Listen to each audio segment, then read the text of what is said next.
Okay everyone, I am standing in the middle of what's called a pan and the Khama Rhino Sanctuary, which I already described in the travel blog what the sanctuary is all about, which is of course breeding white rhinos mostly, but also black rhinos for eventual reintroduction back into the wild in different parks and reserves.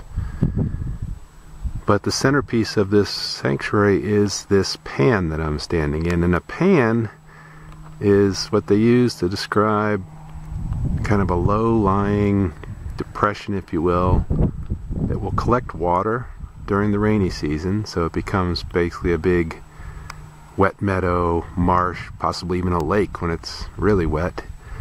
And as a result, it doesn't support woody vegetation for the most part. You might see a scattered tree or shrub here and there, but for the most part, it's just a big open plain of grassland. And oftentimes, as you see here, there's a water hole or a spring that will collect and maintain water, perhaps even over the entire year. And so as a result, it tends to attract a lot of wildlife. So not only do the grazing species come, the antelope, but a lot of other animals will come in to take advantage of the water hole. Now in the pan today, right now, there are a bunch of springbok, which is an antelope, a bunch of impala, another antelope, a bunch of blue wildebeest, also an antelope, and there's ostrich, there's some zebra. Most of these you can't see because they're a little too far away. But over there's a couple dozen vultures. Both the large black ones are lappet-faced vultures, and then there's a whole bunch of white-backed vultures, and they're feeding on a carcass over there. Some kind of antelope carcass, and I can't tell what it is. But unfortunately, that antelope must have met its demise last night and has been picked over pretty good. In fact, the black-backed jackals were there picking over it as well, but now it's basically just up to the vultures to finish it off. So again, this is a pan, and we'll see lots of pans over the course of my travels. Sometimes they won't even have grass, they'll just be salt pans, they'll just be kind of bare mineral soil in which the salts collect and kind of kill all the plants. And so those also can be important because they support an interesting invertebrate community that then the birds come in when there's water and just feed on the shrimp and other things that live in those salt pan wetlands. Alright, take care. We're looking at eland, which is, I believe, the largest antelope species. There's two of them here. They're kind of very cow-like in terms of their size and stature. Almost look like Brahma cattle, but they're also pretty elegant looking.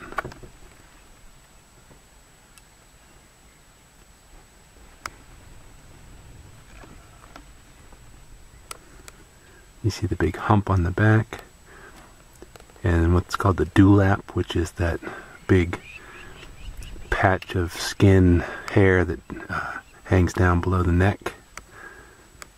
Those are kind of characteristic of this species.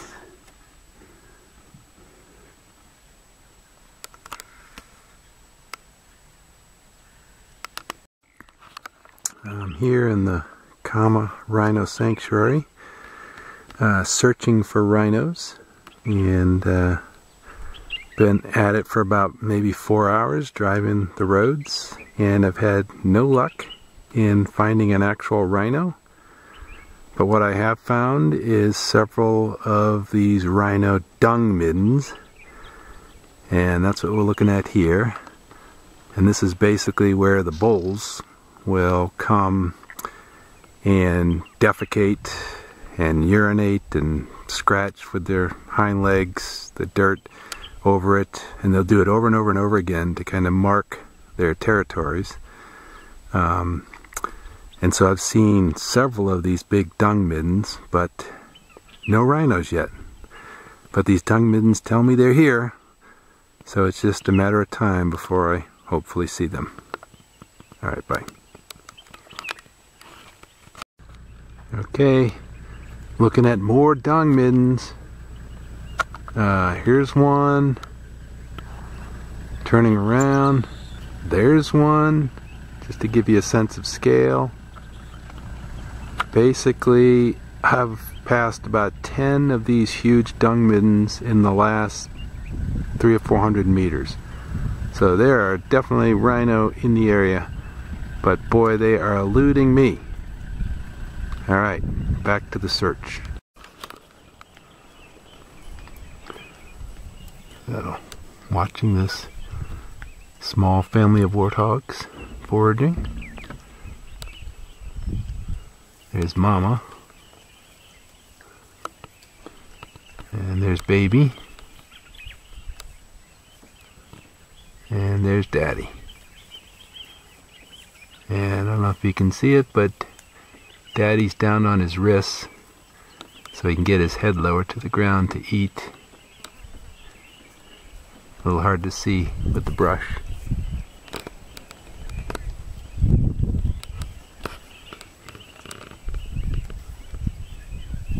But you can see Baby's on her knees too. It's actually, I think, technically her wrists.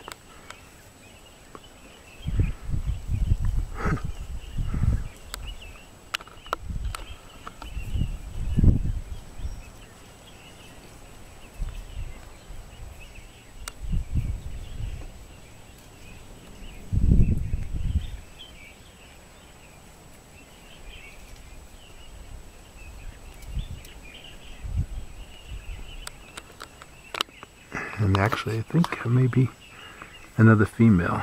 I think the male is in the back somewhere, now that I see her better.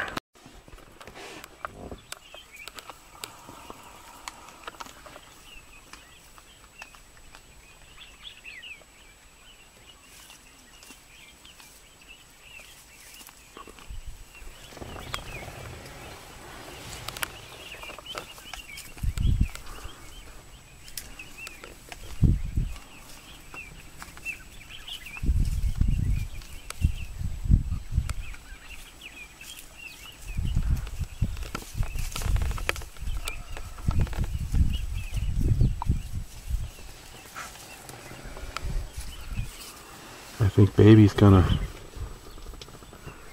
cross the road up here, get back closer to Mama. Oh, a little tentative crossing the road though. Oh, there she goes. Catch up to Mama, who already crossed. And here comes Daddy.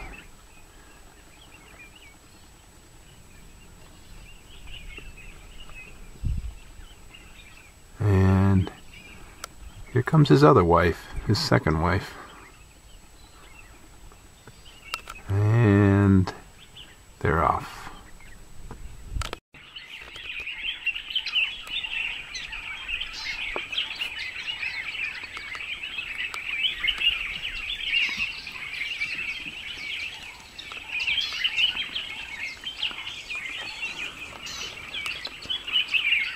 So I'm here at a water hole at the Khama Rhino Sanctuary in Botswana,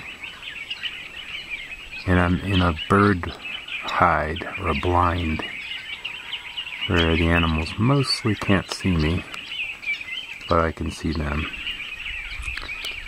And there's no mammals here right now, but there's a whole bunch of birds. These are all helmeted guinea fowl that, if I could focus better, you'd see they have a pretty cool helmet on their head, at least the males do. And then hopefully you're hearing all the other birds calling. There's a whole bunch of different other birds.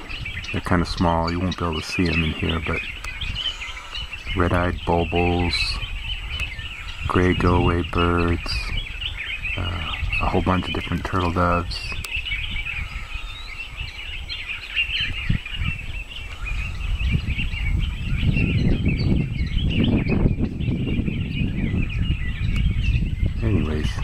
fun to sit at these water holes and just wait and see what comes in, because eventually everything comes in. You just have to be patient. Cheers. Okay, I'm sitting at the blind again. It's the afternoon, almost 5 o'clock. And a big bull lesser kudu just came in, as you can see. It's a pretty spectacular animal. It has probably the nicest horns or antlers of any antelope in Africa, in my opinion. Absolutely beautiful. Beautiful individual.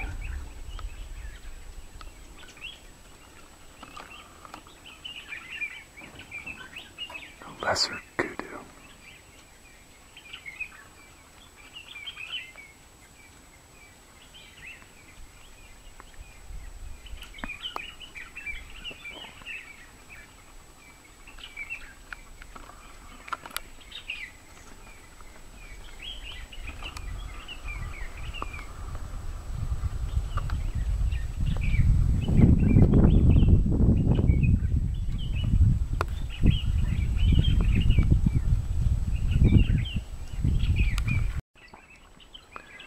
Okay, still sitting here at the blind in the evening. The big kudu buck just left, and on the other side of the pond this slender mongoose just came in. And at first I thought he might go after the guinea fowl, which would be a nice little meal for him. But he seems to be more interested in a drink right now. And what's distinctive about this guy is his very long tail with the black tip. That's how he can tell it's a slender mongoose.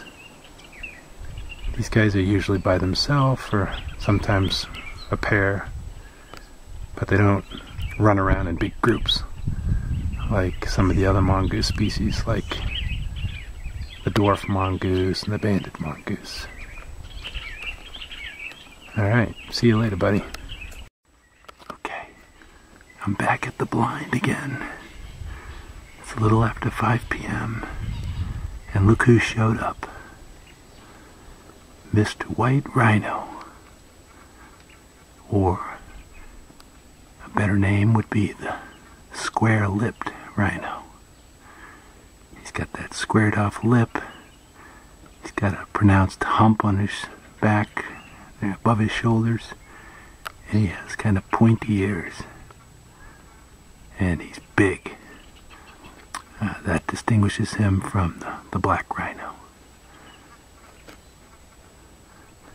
He's being very tentative now. He doesn't really want to come down to the water to drink.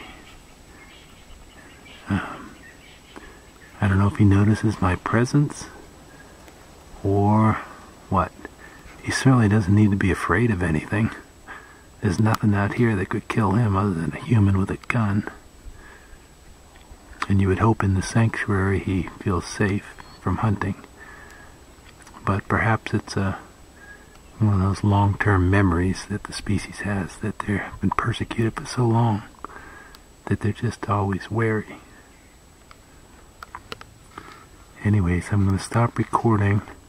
If he comes down to the water, I'll start recording again.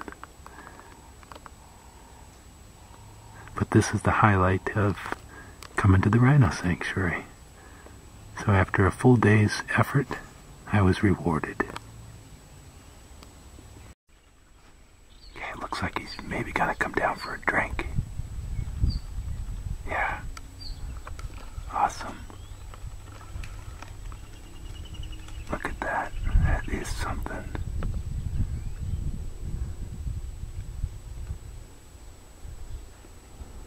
That wasn't much of a drink. There we go.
he's had enough to drink.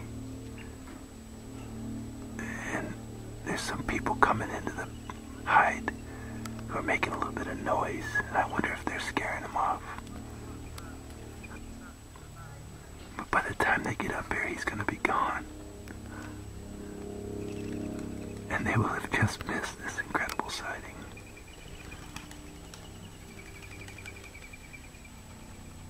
There he goes.